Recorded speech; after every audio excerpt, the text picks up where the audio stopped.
Boa noite. Estamos aqui para apresentar o nosso seminário sobre redes MPLS, da matéria de redes 2. O grupo apresentando vai ser eu, Caio César, Davi Silva e Rafael Freitas, nessa ordem. E já indo direto ao ponto, o que seria um MPLS? MPLS é um Multi-Protocol Label Switch. Isso já é uma tecnologia que existia há muito tempo em grandes operadoras de internet e as, as provedoras de internet mais estruturadas, vamos dizer assim.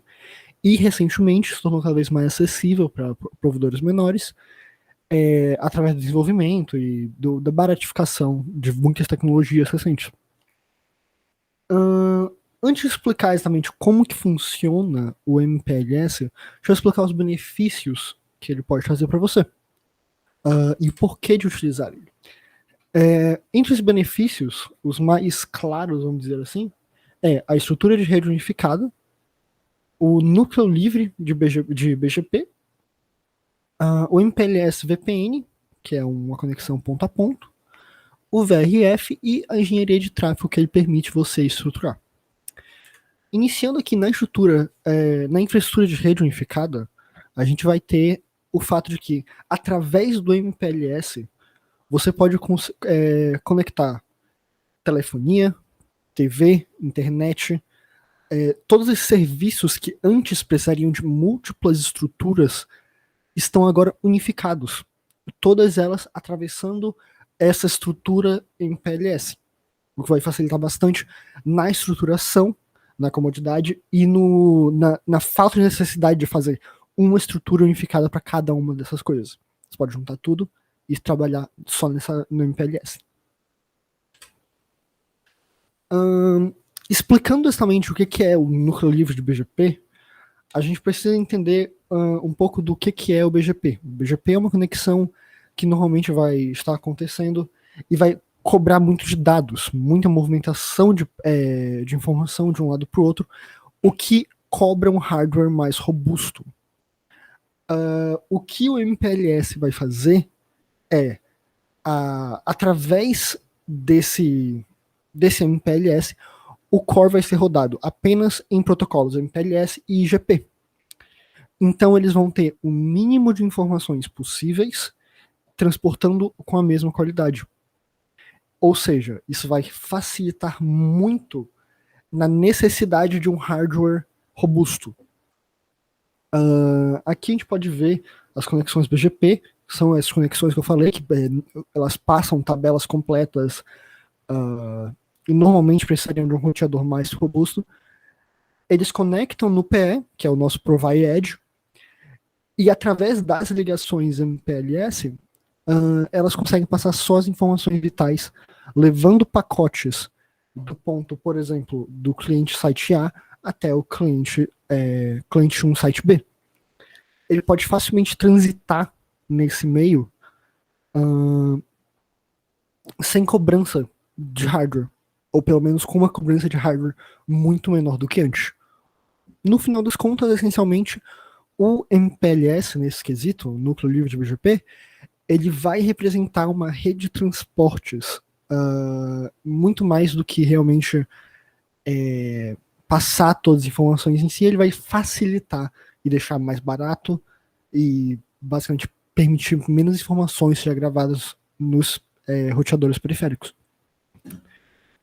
Passando aqui, a gente vai ter o MPLS VPN. Ele é um tanto similar ao que a gente já conhece dos VPNs, com uma exceção de que não estamos lidando com criptografia, não estamos lidando com segurança. O MPLS VPN, ele é uma rede privada, como o nome já deixa entendido. Todavia, ele não vai lidar com a segurança em si. Ele vai deixar privacidade, mas não necessariamente seguro. Só para deixar isso claro, deixar isso fora de separando esse VPN do VPN que a gente tradicionalmente conhece e ouve por aí. O MPLS VPN ele vai trabalhar com dois tipos de VPN, que é o L2 e o L3.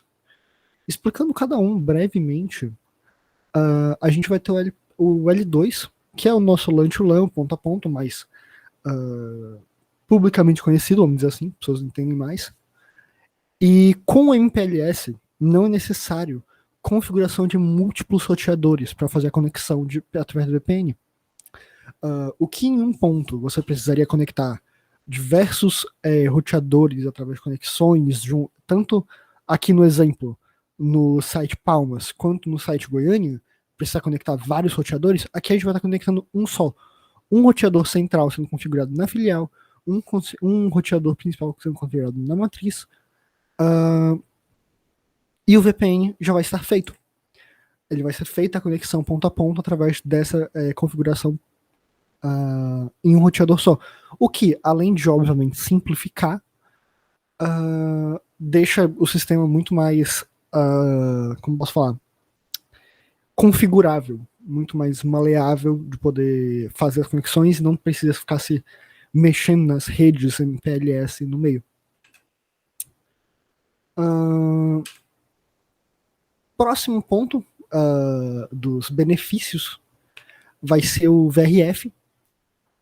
VRF significa Virtual Routing Forging, e ele basicamente vai ser uma rede virtual para cada cliente, para cada código, para cada tabela, cada área que você precisar. Então você pode, através do MPLS, criar um espaço virtual, um VRF, para cada cliente. Assim, eles vão ter esse roteador virtual, onde eles podem trocar informações, sem precisar de intersectar fluxos de informações, colocar uma coisa entre a outra, etc. Ele pode simplesmente fazer a conexão com o seu próprio VRF e com os roteadores principais, sem necessidade de interlocução. E por último, a gente tem aqui a vantagem de engenharia de tráfego. O que isso é? Normalmente, quando os roteadores estão conectados, eles vão utilizar uma rota de informações previamente estabelecida, como sendo a melhor rota. Isso é o que a gente pode ver de verde. A melhor rota sendo esse trajeado verde que tem aí. Todavia, em um exemplo acadêmico, vamos dizer assim, mais didático, essa rota ela vai ficar congestionada. O fluxo de informações dela vai ser demais, vai haver atrasos, vai haver esses congestionamentos de informações e travando. Então vai demorar e vai atrasar o fluxo. Todavia, com a alta capacidade de configuração do MPLS, você pode fazer um estudo de engenharia de tráfego para, ok, a rota verde é a rota mais simples, mas ela também é mais utilizada, então ela é mais problemática. Como que a gente pode pegar uma rota tão boa quanto, mas que o sistema não usa? E assim você cria uma rota auxiliar que vai fazer com que a informação chegue mais rápido ainda do que na melhor rota. Já que a melhor rota, mesmo sendo logicamente melhor, ela ainda vai ter atrasos por todo mundo utilizar ela. E isso é mais uma tecnologia que é permitida através do estudo do MPLS. Oi, aqui é o Davi. Eu vou falar um pouquinho sobre a minha parte. Eu fiquei de dar uma exemplificação, fazer uma analogia do sistema do MPLS com o sistema de entrega de encomendas, pode ser o correio, se você quiser. Pode ser qualquer um, funciona como transportadoras também, mas vamos falar que é o correio, sabe? Vai ficar melhor, tá todo mundo mais familiarizado. Bom, vamos lá. Digamos que a gente tem uma empresa, né? Uma com a matriz, que fica aqui em Palmas, e uma com uma filial em Goiânia. E aí, digamos que a nossa matriz, ela queira enviar uma encomenda para sua filial. Digamos que a nossa matriz aqui em Palmas. Na verdade, digamos que a empresa é uma empresa de reparo de notebooks. E digamos que a filial de Goiânia está precisando de peça para um dos equipamentos ou para vários. E aí a nossa matriz, ela tem essas peças, e para evitar comprar, e também por causa da demora, porque muitas vezes a gente tem que importar essas peças, o componente para o computador, a matriz já vai enviar as que ela tem lá. Beleza, nossa matriz, que é representada por esse nosso primeiro círculozinho aí, nossa matriz na esquerda, ela vai enviar o pacote dela para a central de atendimento, para a central de atendimento ou de distribuição mais próxima a ela, do Correios, que vai ser a nossa PE, nossa Provider Edge, né? São as nossas duas extremidades do nosso sistema de entrega. Assim que o nosso pacotinho chegar na nossa PE, o que vai acontecer? Ele vai ser empacotado, identificado, e então a PE vai, depois de empacotado e identificado o pacote corretamente, ela vai calcular qual que é a melhor rota. Lembrando que, como a MPLS funciona com a OSPF, né, que é a Open Shortest Path First, como vai acontecer? A MPLS funciona com a OSPF, a menos que seja estipulado trabalhar de alguma outra forma, né? Tipo, por exemplo, nós queremos que, em vez de passar pela menor rota possível, porque lá está tendo muito fluxo, muito tráfego e tem uma outra sendo subutilizada, a gente vai utilizar essa daqui por cima, essa rota de cima. Então, é um dos casos de uso. Voltando ao assunto, depois que a nossa PE tiver encomendado, pega a encomenda, identificado ela, que em termos técnicos seria pegar o nosso pacote de dados, nosso package, e colocar um header nele, um identificador. Nesse caso, ela vai colocar uma etiqueta, né? No mundo real, a gente colocaria uma etiqueta, código de barras, QR Code, alguma coisa para a gente estar podendo identificar e monitorar o nosso pacote. Depois de que ela fizer todo esse processo, ela vai calcular qual que é a melhor rota para ir e volta das informações, né? Como você pode ver, a nossa PE já decidiu qual que é a melhor rota para outra PE do outro lado do caminho. E digamos que o nosso pacotinho, ele vai passar por esses seguintes pontos, né? O nosso pacotinho, digamos que ele foi identificado com o código 50, uma label 50, e aí ele vai sair do nosso Provider Edge, vai passar por esse outro servidor, esse outro modem, vamos falar, no caso, como a gente está falando de correio, nós vamos falar que essa daqui é uma outra central de distribuição numa outra cidade, no caminho. Assim que a nossa central de distribuição receber o nosso pacote, ela vai atualizar a label dele com um novo código e vai passar adiante, né, o nosso próximo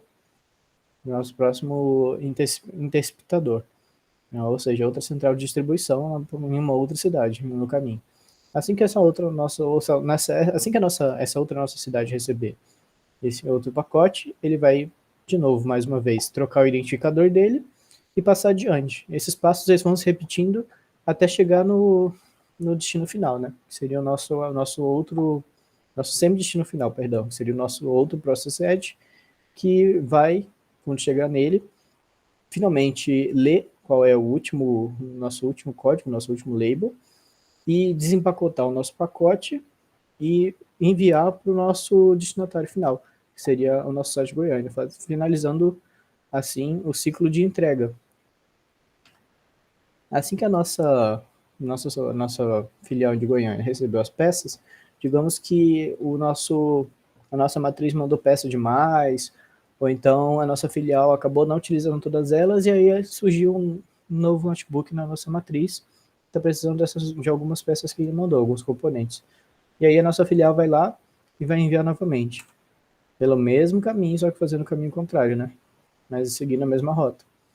Dessa forma, nosso pacote vai ser recebido pelo nosso Provider Edge do lado do site do lado da nossa filial mais próximo, que vai então pegar o nosso pacote, empacotar ele de novo, identificar e passar adiante da mesma maneira, só que do caminho contrário.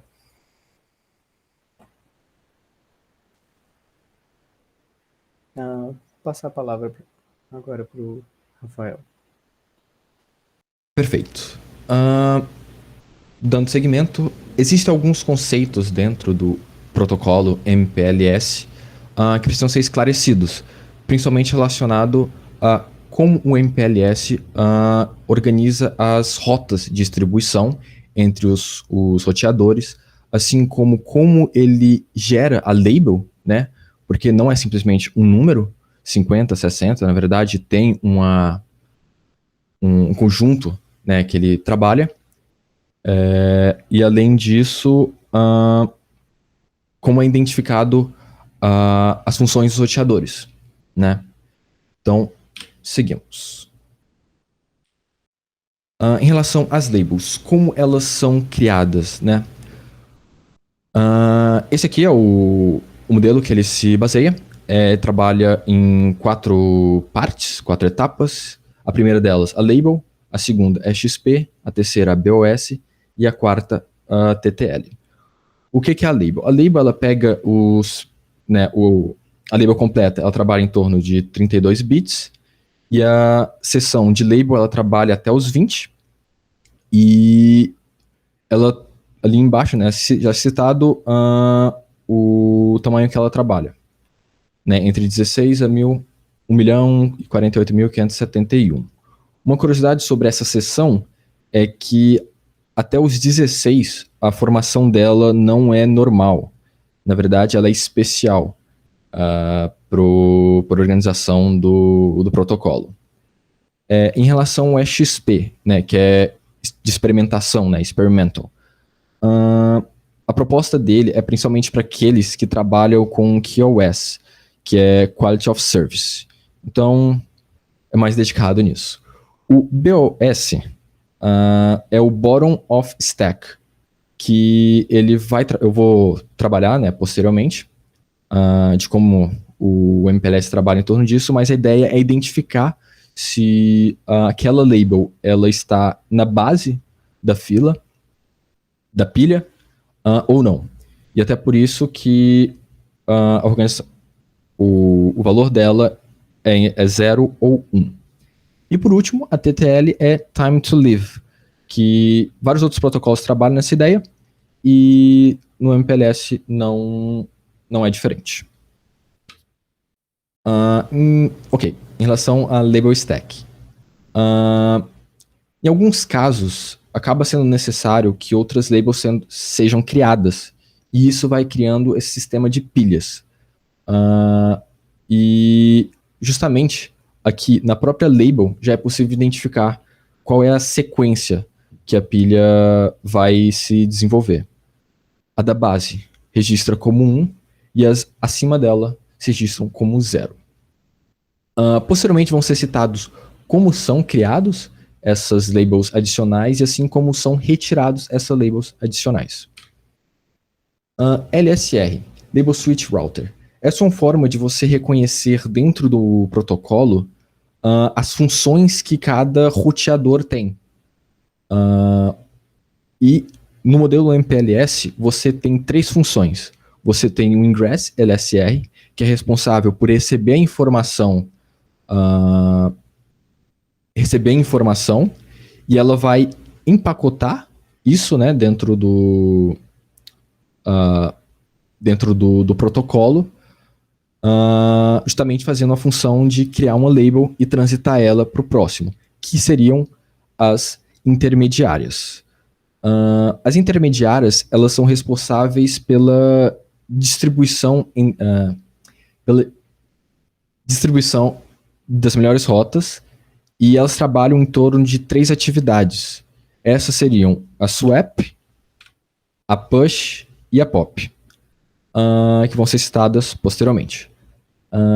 E por último temos a egress LSR, que é responsável justamente por desempacotar essa informação dentro do sistema e entregar para o destinatário. Como foi citado, existem as 3 funções que o Label Switch Router executa. A primeira delas é a swap. A swap é justamente responsável por trafegar informação de um router para o outro. Enquanto a push, ela é responsável por adicionar uma label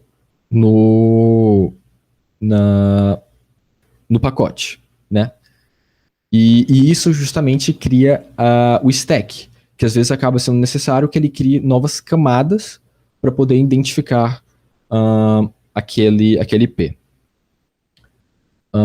Além disso, temos também o pop, que faz justamente a função contrária ao push, que no caso seria remover labels, né? Isso entra muito também em um conceito que trabalhamos em engenharia de dados na faculdade, quando tratamos de stack, de pilha, né? Que frequentemente são citados esses comandos de push e pop.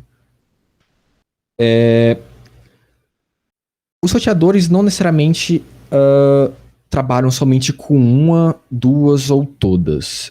Isso varia de roteador para roteador. Em alguns casos eles podem realizar as 3 funções, em alguns casos eles podem realizar somente uma delas. Na maioria dos casos, pelo menos assim, você encontra com mais facilmente, a maioria realiza o swap. Mas isso você confere direitinho no roteador para saber se tem a função disponível. LSP, Label Switch Path. Como foi citado, né, pelo Davi, é desenvolvido um caminho, né, um path da matriz até a filial. No nosso caso aqui, do site Palmas até o site Goiânia. E nisso, você vai ter um caminho de ida e você vai ter caminho de volta. E isso é o LSP. É justamente esse caminho unidirecional que liga um ponto, né, do remetente até o destinatário. LDP, Label Distribution Protocol. Para você utilizar para você explorar o melhor do modelo MPLS, você precisa aplicar um modelo de distribuição de rotas. O MPLS ele trabalha com várias, mas eu vou citar aqui 3. A primeira delas, a TDP, que é a Tag Distribution Protocol. Ela antecede, né, ao próprio LDP e ela foi criada pela Cisco. Exato.